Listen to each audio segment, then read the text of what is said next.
도쿄의 번화한 거리 한가운데에서 저는 한 번도 본 적 없던 글자들에 시선이 멈췄어요. 수많은 간판 사이에서 묘하게 간결하면서도 정돈된 그 글자들이 유독 눈에 들어왔어요. 바로 한글이었죠. 그 순간부터 저의 삶은 예상치 못한 방향으로 흘러가기 시작했어요.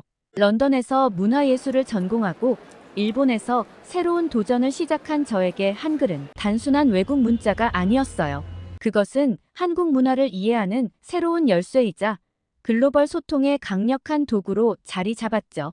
한글을 배우며 느낀 감동, 그리고 세종대왕이 백성을 위해 창조한 문자에 담긴 따뜻한 배려는 저를 완전히 사로잡아 버렸는데요.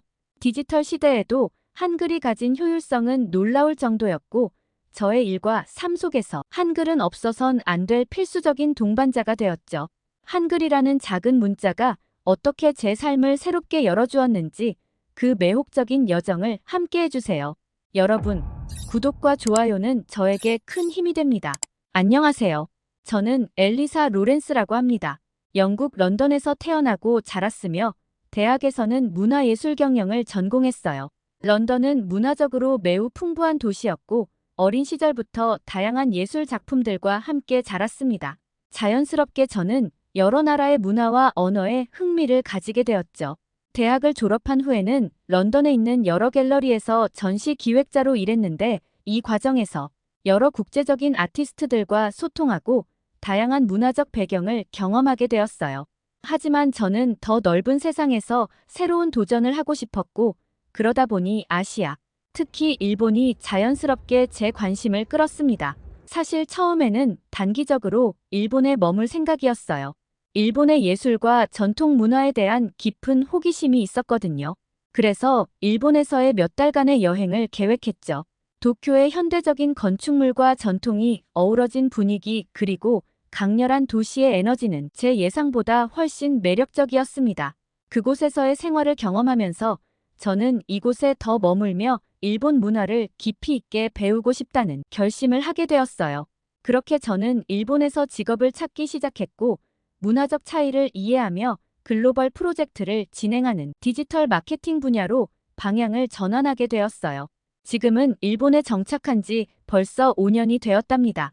도쿄에 정착하기로 결심한 후 저는 일본어를 배우는 과정에서 많은 도전을 겪었어요. 일본어는 히라가나, 가타카나 그리고 한자로 이루어진 복잡한 문자 체계를 가지고 있어 처음에는 신기하면서도 매력적으로 다가왔어요. 하지만 막상 공부를 시작하니 그 복잡함에 큰 어려움을 느끼게 되었죠. 특히 한자는 그 수가 수천 개에 이르고 같은 문자가 상황에 따라 다른 발음과 의미를 가지기 때문에 학습하는 데 시간이 많이 걸렸어요. 예를 들어 생이라는 한자는 문맥에 따라 세이로 읽히기도 하고 이키루로 읽히기도 합니다. 이처럼 동일한 문자가 여러 가지 뜻과 발음을 가질 수 있는 점이 저를 종종 혼란스럽게 했어요. 문장을 정확히 이해하려면 단어가 쓰인 맥락을 충분히 파악해야 하는데 이는 초반 학습자에게는 상당히 어렵게 느껴질 수밖에 없었죠. 일상 대화에서는 히라가나와 가타카나를 주로 사용하지만 공식 문서나 업무에서 접하는 대부분의 텍스트는 한자로 이루어져 있어 한자를 깊이 있게 익히는 것이 필수적이었어요. 제가 일본에서 직장 생활을 시작하면서 처음 겪은 문제도 한자에 대한 이해 부족에서 비롯된 것이었어요. 한 프로젝트에서 중요한 이메일을 확인하던 중 요카이라는 단어를 승낙으로 잘못 해석한 적이 있었어요.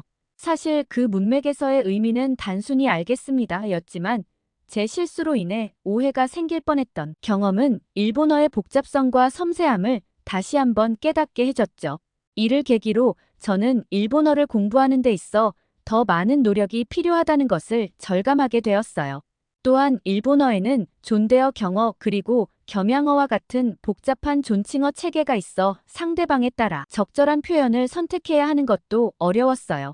예를 들어 친구에게는 아리가토라고 간단하게 표현할 수 있지만 상사나 고객에게는 마코도니 아리가토 고자이마스라는 훨씬 정중한 표현을 사용해야 하죠.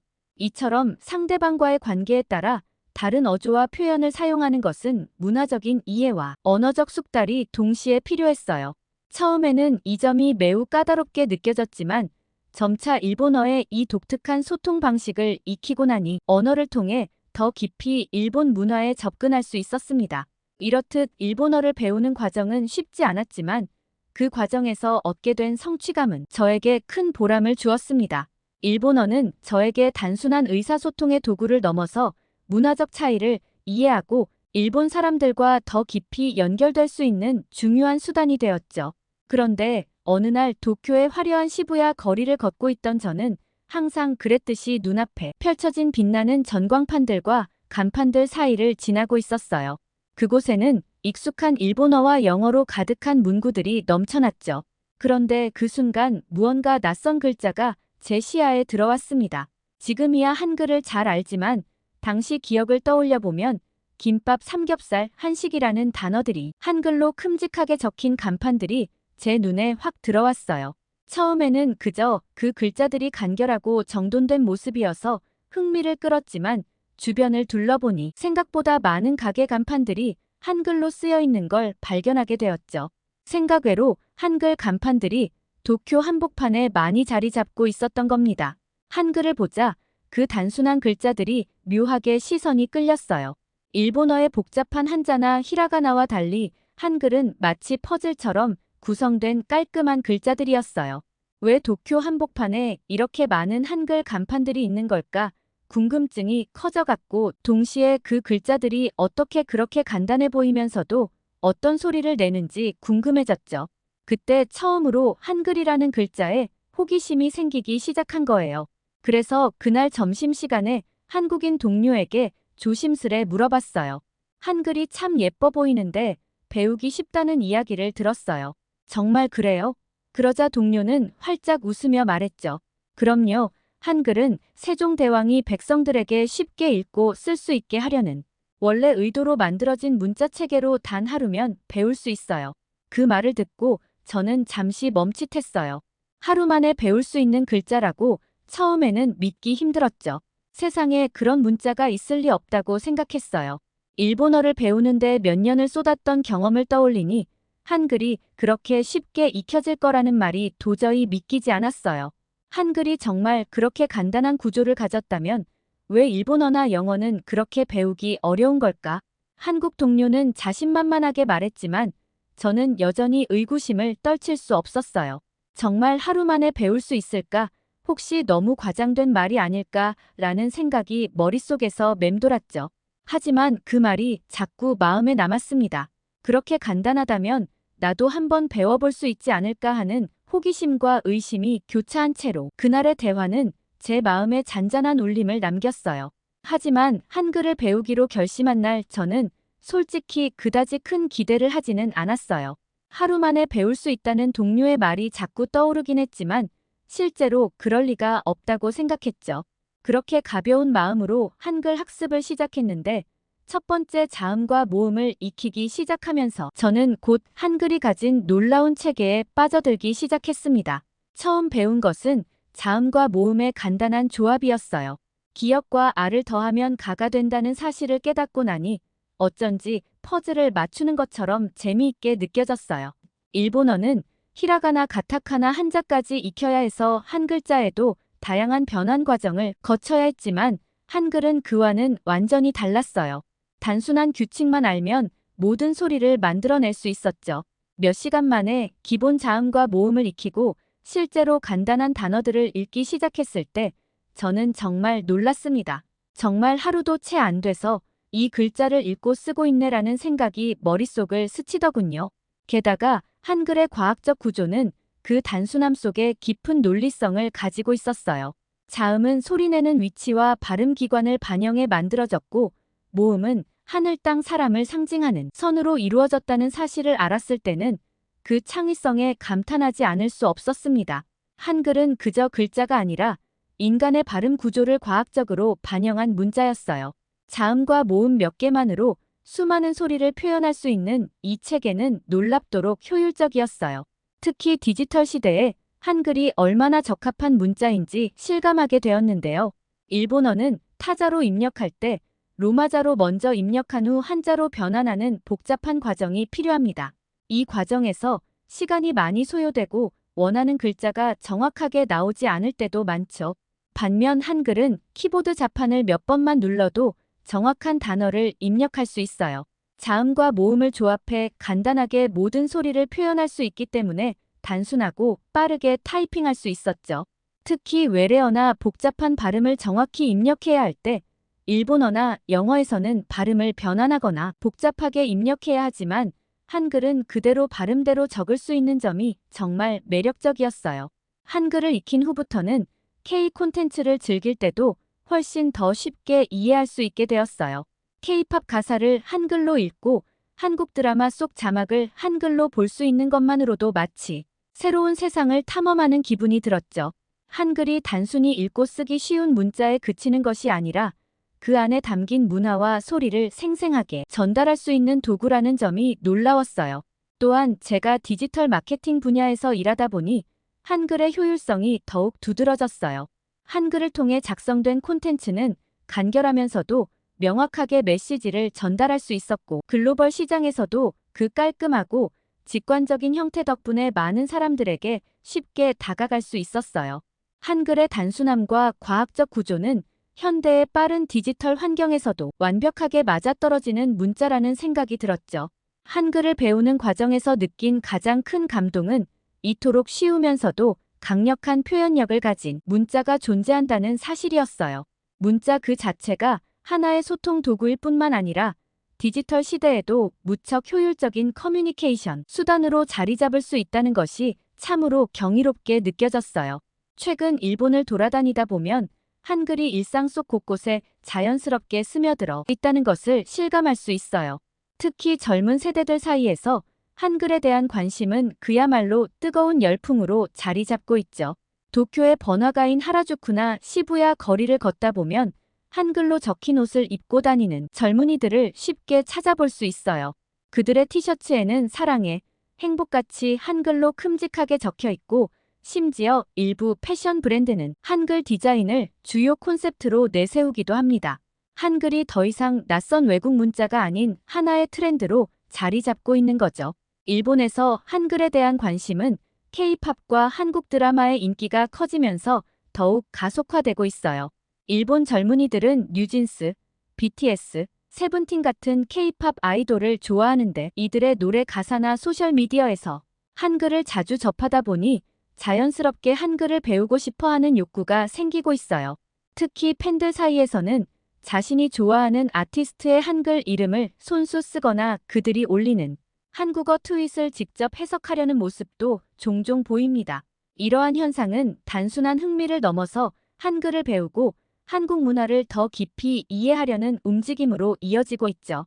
도쿄에서 만난 한 일본 친구는 K-팝에 빠져 한글 공부를 시작한 사례 중 하나예요.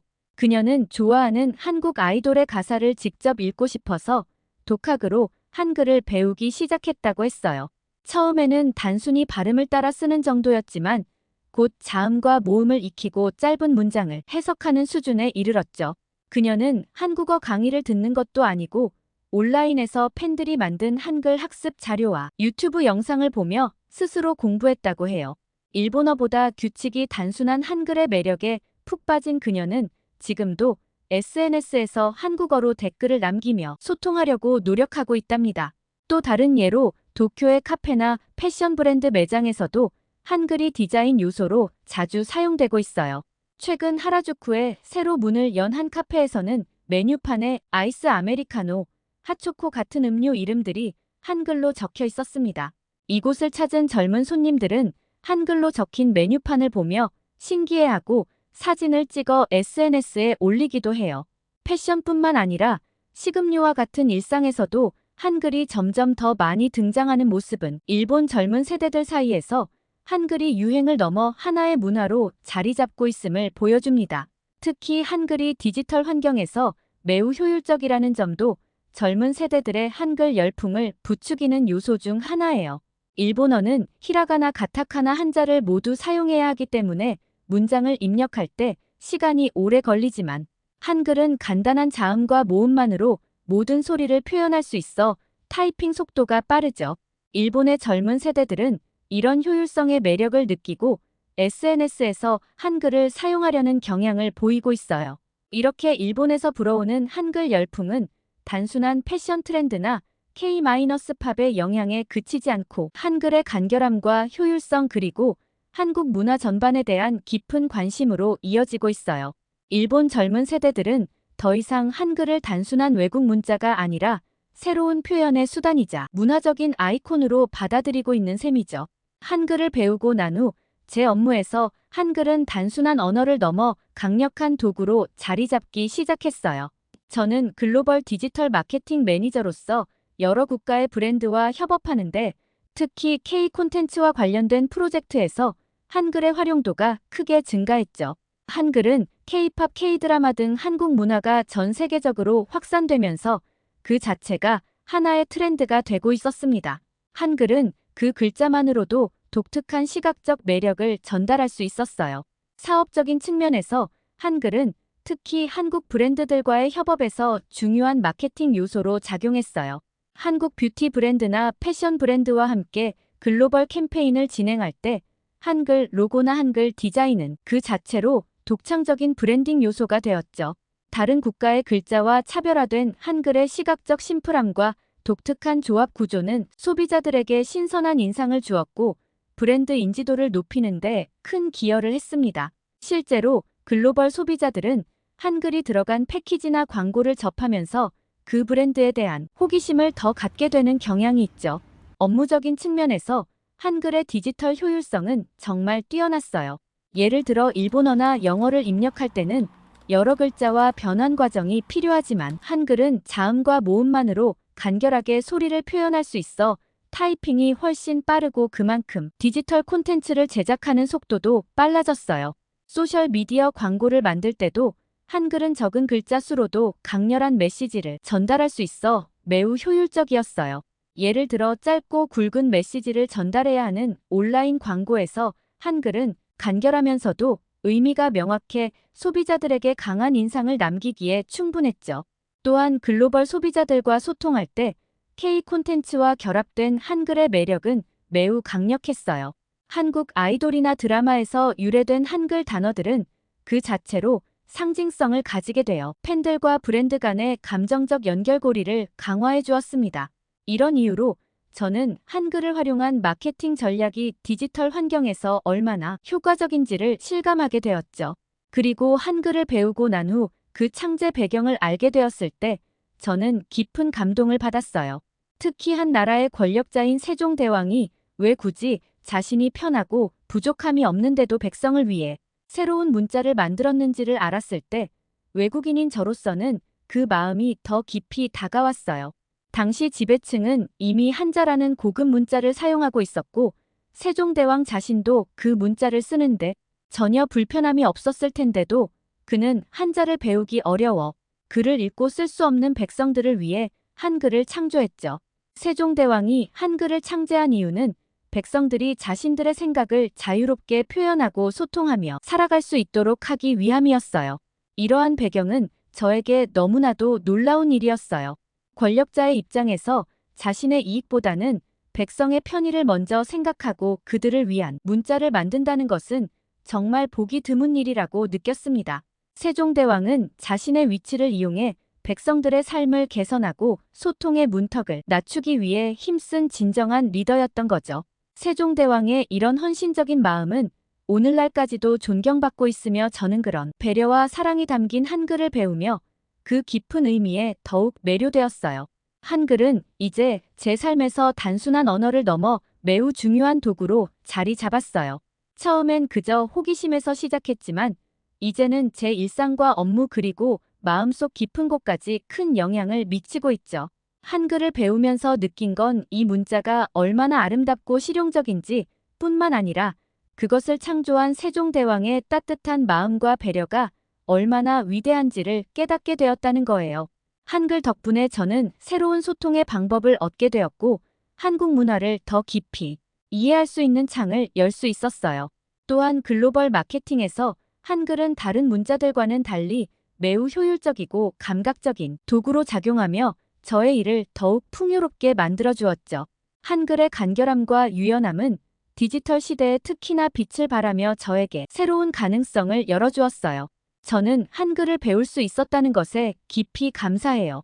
세종대왕의 마음이 담긴 이 글자는 제게 단순한 문자 이상의 의미를 가지고 있습니다. 한글을 통해 더 넓은 세상을 보고 다양한 사람들과 소통하며 저의 꿈을 실현해 나갈 수 있다는 사실이 너무도 소중해요. 앞으로도 한글은 제 삶에서 중요한 동반자가 될 것이고 그 과정 속에서 저는 더 많은 것들을 배울 수 있을 거라는 믿음이 있습니다. 한글과 함께하는 저의 미래는 무한한 가능성으로 가득 차 있기에 그 여정을 더욱 기대하게 됩니다. 한글에 대한 저의 얘기는 여기까지입니다. 여러분의 소중한 의견들을 댓글로 남겨주시길 바랍니다. 지금까지 시청해주셔서 진심으로 감사합니다.